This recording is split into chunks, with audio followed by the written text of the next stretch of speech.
How was the wreckage of the RMS Carpathia, the steamship that came to rescue the survivors of the ill-fated Titanic in 1912, discovered sitting upright at the bottom of the Atlantic Ocean? On July 17, 1918, when the Carpathia was leading a convoy bound from Liverpool to Boston, about 120 miles south of the Irish coast in the Celtic Sea, which is also part of the Atlantic, German U-boat U-55 encountered the convoy at about 9 o'clock a.m. The U-55's crew quickly noticed that the Carpathia was leading the convoy and was the largest ship in the convoy. That being said, U-55 set a target for the Carpathia and fired 2 torpedoes at her, disabling the wireless set, engines, and killed 5 crew members working in the boiler rooms. However, all the remaining passengers and crew were able to get off in time thanks to the Carpathia's slow sinking. By an hour and a half, everybody was off in time. However, U-55 decided to surface and fire a 3rd torpedo at the Carpathia, sealing her doom.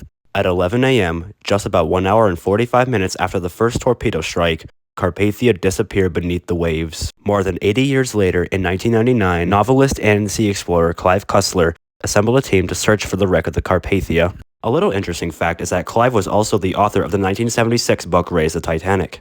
In September, they finally went out to sea to go search for the wreck.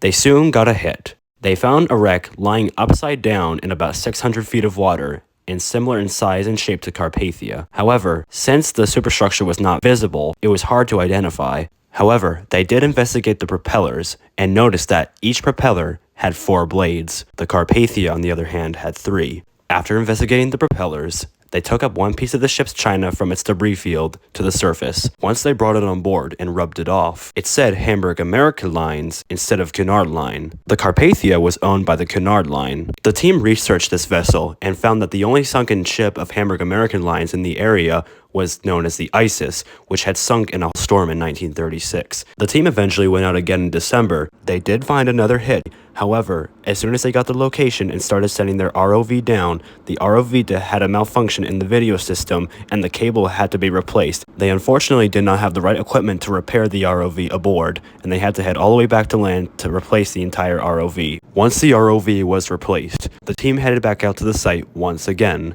and this time they were finally able to identify it as the Carpathia. A lot of the parts of the ship that they saw matched the deck plans, including the 3-bladed propellers. Clive Cussler soon after mentioned that they've officially found the Titanic's rescue ship sitting on the bottom of the Celtic Sea at 500 feet of water.